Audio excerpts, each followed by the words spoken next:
Okay, hello everyone. Really nice to be with you. Greetings from NTU in Singapore. So our agenda today is first to introduce you to a project which I've been working on for the last, 6 or 7 years, called the Impact Project. When Mike called me sometime last year to inquire about my willingness to come here and present, he brought up that it would be nice to have someone from the Asian context. I guess I've just been there for the last 10 years or so. But given the increasing attention that Asia has been getting in recent decades, to have someone to offer some insider perspective on rewards issues in Asia. As it just so happens, I've been working on this global study called Impact. So after some brainstorming, decided to focus on some comparisons between what we typically find about reactions to performance-based pay in studies that are conducted in Western context with those that I've been observing from the results in Asia from my own project. And today we'll center on 3 different types of topics. They're related, but the first one being effectiveness, the second one being fairness, and the third one being expectations about performance-based pay. If there's time or interest later, we can talk about some other things like the aging workforce, the cultural fit of performance-based pay in different contexts, and the duration of those effects. So you might be wondering, what is the Impact Project? Well, that's an acronym for Investigating Merit Pay Across Countries and Territories. Since we're friends, I'll be honest with you that at the beginning of the project, the T on impact was just so it spelled something. But as it turns out, it was meaningful because there are territories in the project. Hong Kong, my former place of residence, Taiwan. We also have some data. I was very excited to get some data from a couple of companies in the Palestinian Authority in Ramallah. So anyway, so Impact is a global study of employee reactions to performance-based pay, which is generically defined here as an increase to base pay tied to a measure of performance. So as you know, many of, if not most of you, are reward specialists. There are many types of performance rewards and incentives and bonuses and the like. A study like this has a lot of noise. It's very noisy. But one way of controlling noise related to the rewards is just to focus on a single type of reward. And so I focused on performance-based pay because, honestly, I've been studying those for 20 years or so. To date, I have collected data from more than 11,000 people in 32 different countries. And when I say I actually mean we, because there are 50 or so people around the world who have helped me get in touch with companies and have developed and worked through their contacts to allow me to run the study. The study looks something like this. Hopefully you can see it even in the back. But at phase 1, which would be a month or 2 before people are notified and begin to receive their performance-based rewards, we administer a baseline survey. Then in the interim period, around, say, month 2 or so, people are notified what their performance-based pay increase will be, and they begin to receive it. So after they've received at least one paycheck, one pay period, with their new pay level, we administer phase 2, which is a short follow-up survey. Now, by field study or survey-based study design standards, this is a very simple study. It's a pre-post with an event happening in the middle. by global studies standards, it's extremely complicated because you have to find companies that are administering these types of rewards. You have to get them to agree to do it, and you have to be, for it to be legitimate, you have to find a way of making it fairly similar in terms of the timing from company to company to company. So it's been a great, exciting challenge. Really enjoyed it. Lots of stories. If you want to hear some later, I can tell you some stories, including one company that thought I was a spy, which was great. So I started wearing soft shoes and trying to walk around more stealthily and so forth. So this is the current status of the study, which has really been upended somewhat by COVID because the companies are really too distracted in the last period. But this is where I am, and it's still open for data collection as available. So if the country is green, I was originally from the States, so green is the color of money in the States. So green is good here, which means I have data, at least some data from companies in these countries. If you do a global study, the first thing you realize is you need to get the big landmass countries in your study as quickly as possible. We were lucky enough to do that.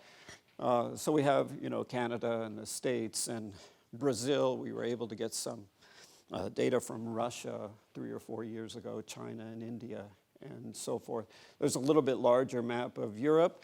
You'll notice straight away that the UK is red, which means I have some partners here in the UK, but we've never been able to get a single company to agree to participate in this study. So I'd just like to take this opportunity to say thanks. Thanks a lot. I don't know what I'd call that, but I think, like Tom, I'd start that with BS. But anyway, it's okay. We're still trying. But you can see in Europe we have some data from Finland and Norway, and some from France and Germany and Romania and Poland.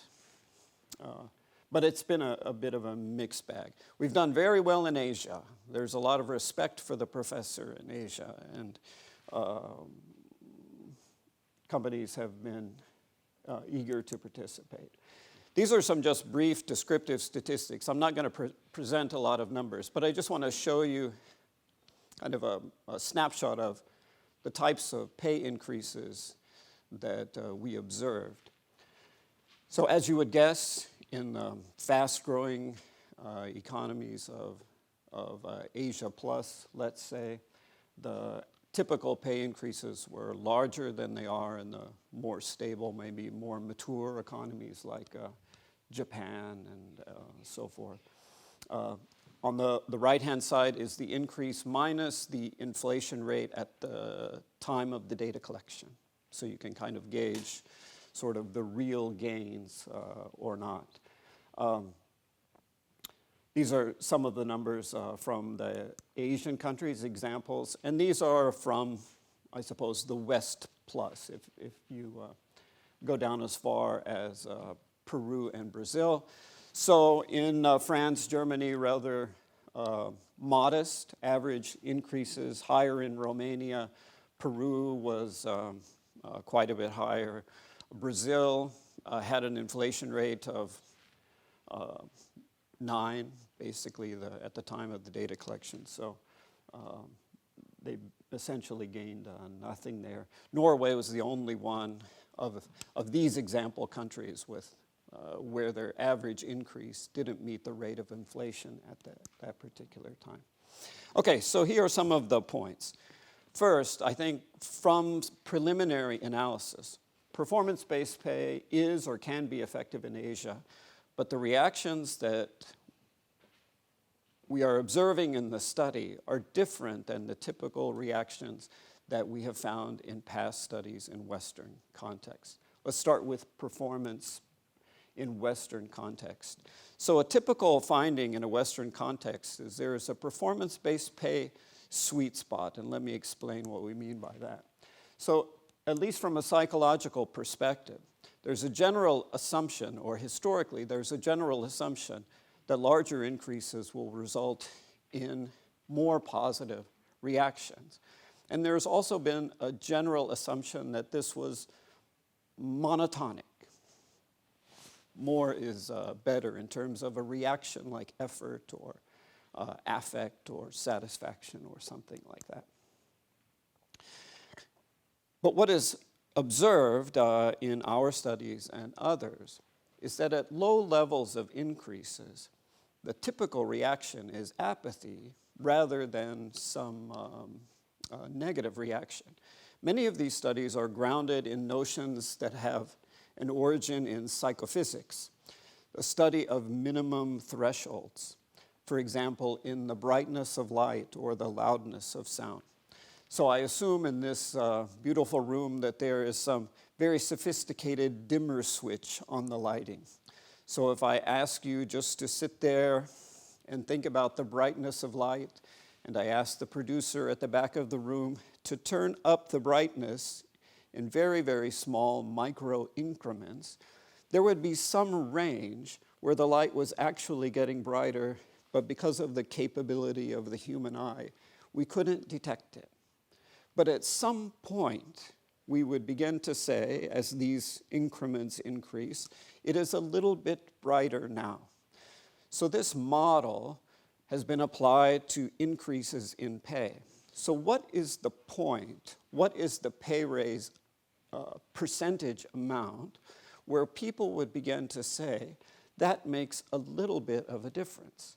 I will work a little bit harder as a result of that increase. Or my reaction goes from I am indifferent to it toward I am pleased, slightly pleased, let's say. That would be what we would call a just noticeable difference. And we have observed this in a number of studies in Western contexts, that at some point, at modest to moderate raise levels, people begin to say, that makes a bit of a difference. Below that is apathy. In zero inflation environments, that point has been between 5 and 7% consistently.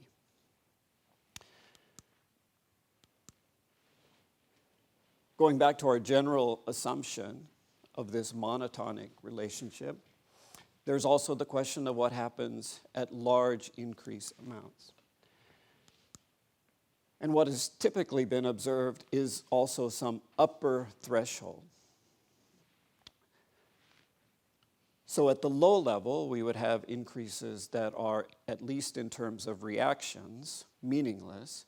And at high levels, there is some tipping point where increasingly large levels do not generate increasingly positive reactions. 40% increase does not make people twice as happy as a 20% increase, let's just say, for example. So this is the type of pattern. Let me just go back to this is the type of pattern that we would typically observe. This is drawn just, with kinks for illustration. But of course, it would be a smooth sort of S-curve, essentially. When I analyze the data in Impact Project preliminarily, we don't observe this at all if we confine the analysis to the Asian countries. So the typical findings here with a smoother curve showing the minimum threshold and the upper threshold from Western context still generally holds. If we analyze only with the Asian context, what we have is a strong positive reaction from the beginning with a quick upper threshold of reactions. Now, why that is we can debate, but this is what is being observed. That among the employees working in the various Asian countries, this would be aggregating across all of the Asian countries that we have in the study, that there is this positive, attenuated relationship at high levels. In a discussion with Phil some months ago, we debated this, actually we just bantered about this notion of how do conceptions of fairness about reward issues differ in Asia versus the West. So I did a little bit of research and also some analysis from the project. The conclusion would be this, that views on justice of fairness differ across Asia. I don't find any evidence at all that there is some consistent Asian view of justice that is distinct. I'll explain that in a minute. But they again remain a potent but different in form predictor of reactions to performance-based pay. So I contacted a number of people I know across Asia and India and South and North, and asked them, how do conceptions or notions of fairness, all of these people have a lot of experience in the West, either from living there or being educated there. So how do conceptions of fairness in your home country differ from what you know about how fairness is viewed in the West? And this is a wide variety of responses that I got. The first one that came back immediately, a few seconds after I sent the message out, is there is no concept of fairness in my country. Someone else said that fairness is reciprocity. Someone else said it's a complex interplay of a number of factors: religion, common language, region, and loyalty. Someone in Singapore said fairness, unlike the West, involves the notion of time, that in the end, things must balance out. But the fairness of a particular decision doesn't matter so much as long as it balances out over the end. If you think about things like promotion decisions and things like that, which was sort of interesting. Someone else said loyalty in relationships. Someone in Korea said merit is the only factor, and that he and his wife were aghast when they wanted to send their child to school in America and found out all of the factors that play into a university admission decision, when it should just be, is this person, super good? Another person who wished his country not to be identified with said, might is right. That is our notion of fairness. And other people said there's no difference. What do we find typically in Western context? What we typically find in a Western context regarding fairness in performance-based pay is what is known as the procedural justice buffer. Tom mentioned the replication crisis. We could debate that later. But one of the most consistent findings in the literature that I am familiar with over the last 30 years has been this fairness buffer, which is people react to distributions as a function of the procedural fairness of those distributions, such that when procedural fairness is high, people react modestly positively to low distributions. That is, you can assuage the negative reaction to a small distribution by making that decision procedurally fair, making it clear that it's fair. Okay, so that's the left side of the chart. Give a smaller increase with no procedural fairness, reaction very negative. Give a smaller increase with a lot of procedural fairness, people don't jump for joy, but they react moderately well. Okay? As increases get larger, people's reactions get more positive. But this is what is known as the procedural justice buffer. Procedural fairness buffer, I think I say there. Okay, so there's an interplay of the amount and the fairness of the way those decisions are made. In Asia, I have not been observing this at all in the data. In fact, what I find is like this. This is the same curve I showed you on the previous slide, right? This curve with the upper threshold. Strong at the beginning and a threshold. There are no procedural fairness buffer effects, but rather two additive effects, which means fairness is important. In fact, it's quite strong predictor of people's reactions, positive predictor. More fairness, better reactions. But there's no interplay with the amount, which means that in the Asian analysis, fairness is good and distributions are good. High fairness is good and high distributions are good, but there's no interplay of the two. They're just both independently or additively good. So people evaluate distributions and fairness as completely different concepts rather than mixing them together. Third one, and then I'll be done. Pay increase expectations are inaccurate, but there are some differences between the West and the East. Like the West, Asian employees tend to overestimate what their increases will be.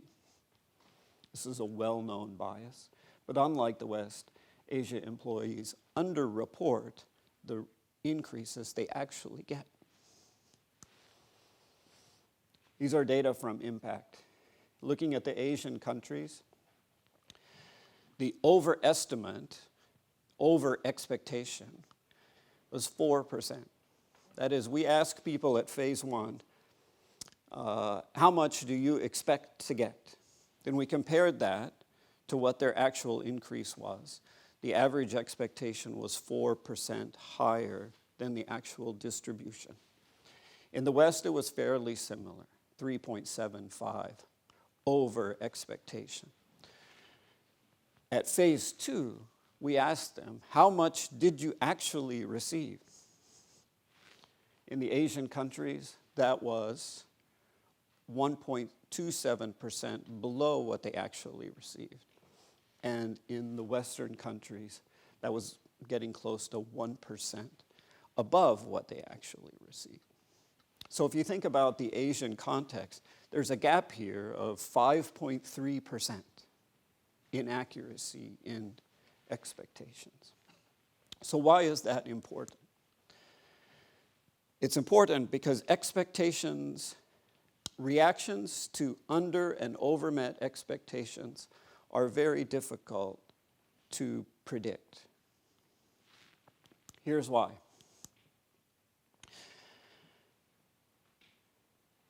When people believe that they have no control over outcomes, so a situation of no procedural fairness, performance-based pay is randomly distributed or distributed based on some other factor, and I can't control it.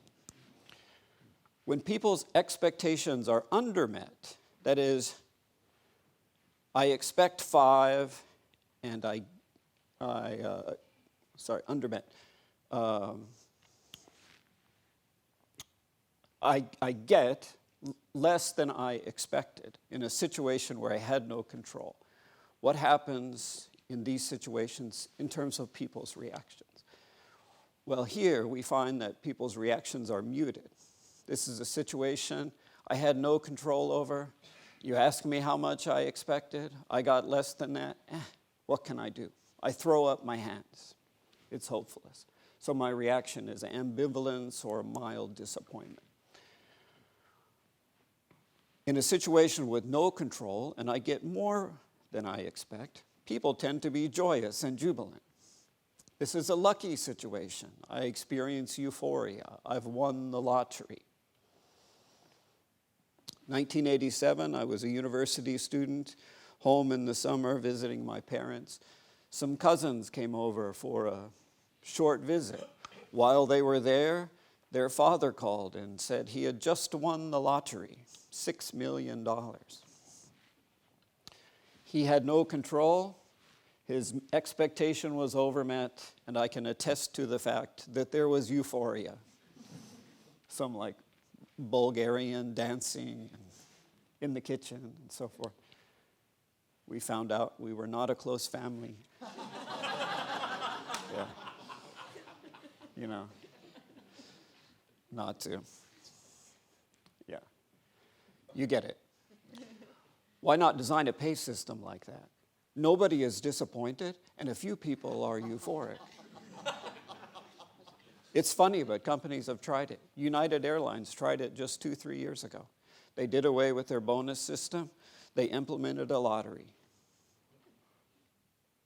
How many days did it last?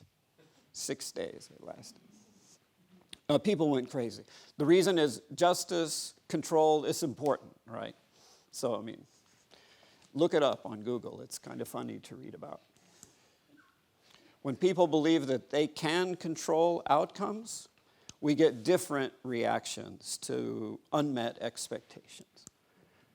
I believe I can control it. I expected this amount, and I got less. I expected 5, I got 2. I knew I could control that outcome. What's my reaction? Strong, intense disappointment, anger, despair, disgust, anxiety, and so forth. But when I get more than I expect, people's reactions tend to be muted. Ah, that's nice. They finally recognized my greatness, and so forth. Okay. The point is, sorry, before I go on, the point is that predicting reactions to under and over met expectations is extremely complex. So the takeaway is to manage expectations carefully. Clearly, in the data from the Asian context, they're not doing that particularly well, even though people in those countries report that their pay systems are less secretive than they do in the West. There is a culture, if you spent much time in Asia, of talking about pay. Very common in family situations, if someone gets a new job, for someone in the extended family to say, how much will they pay you for that job? A taxi driver dropped me off at home a few weeks ago, said, how much is the rent for your house? And I told him, and he said, wow, how much do you make? It's common, but apparently people's information that they're getting about these is quite inaccurate, and probably through these informal communication systems rather than through the company. Okay, done here. 3 points. Reactions in the Asian context are stronger than in the West at lower increase levels, but hit an upper threshold.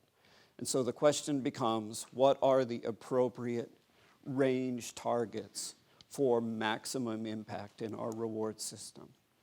Second, fairness is important, but employees' reactions seemed to be independent of the effects of the distribution, which means don't expect a procedural fairness buffer in this context. The third is that expectations and increase reports are inaccurate and particularly unfavorable to employees in these Asian contexts. And so the key, or one takeaway, would be that accurate and full communication about pay, about ranges, and about expectations are needed to avoid these difficult to predict reactions. Okay, I think I'm about out of time, but thank you for listening.